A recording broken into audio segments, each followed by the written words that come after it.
Supramaximal interval training, or sprint training. However, supramaximal is a little bit more specific because the idea of this is we're going beyond 100%.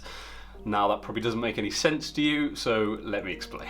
So I just said beyond 100% and you're probably like, what? That's not a thing.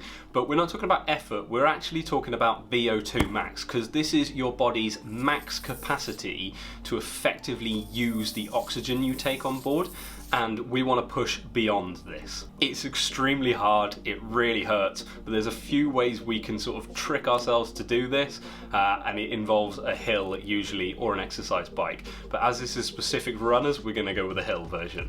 So how do we do it? Well, essentially it's sprint training. So let's say it's 30 seconds on with a 4-minute rest.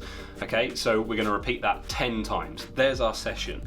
But how do we go beyond the 100%? Well, this is where it gets really specific, and this is why I like to call it super maximal rather than think of it as sprint training, because you can sprint and probably not push beyond that 100%. If you can find a hill, preferably a steep one, it's going to be really useful. What we're going to do is we're going to start our intervals slightly before the incline kicks in. So you've got the hill and you've got where it begins. You want to start your interval here so that you get about 1/5 of it and then you hit the incline.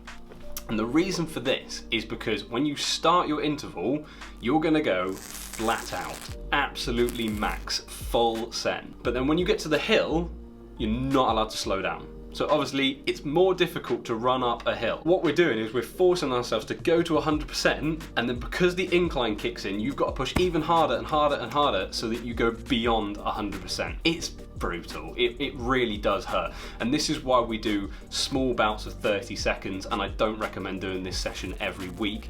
This is one that you can use every few weeks to really push yourself, and you want to make sure that you're really recovered going into this session and you've got a lot of recovery after it. However, it's so useful because supramaximal training just taxes the nervous system. It just hits the nervous system like an absolute freight train, which is such a potent stimulus for the body, and it has to adapt to it.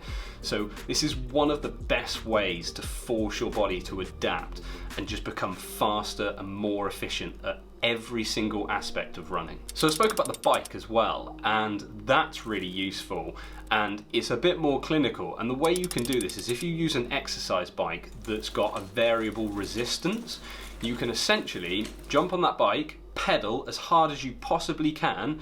As soon as you get to max effort, just whack that resistance up and try not to stop, and just push and push and push and push and push. And because we're aiming for a really short amount of time, like if you say you're doing 30 seconds, the first 6 seconds are going to be without the resistance because you push into 100%, and then you whack that resistance on, and you've got about 20 to 25 seconds of just trying to hang on. And that's really what it's going to be like. You are just trying to hang on, and at the end of that 30 seconds you're going to feel horrendous.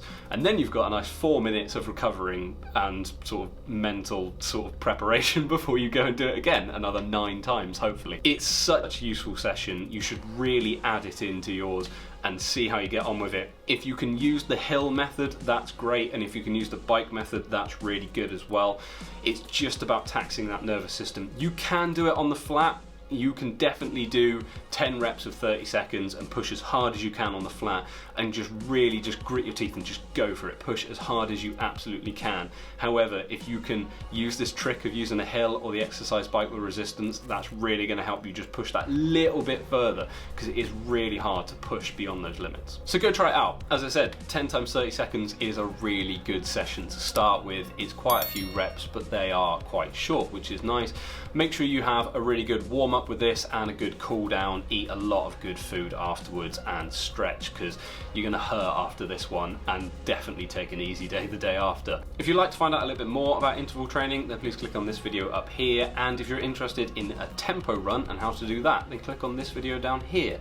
Remember to like, subscribe, and hit the bell to be notified of when I upload. If you've got any questions, drop them in the comments below. I love getting back to you guys. I'll see you in the next one.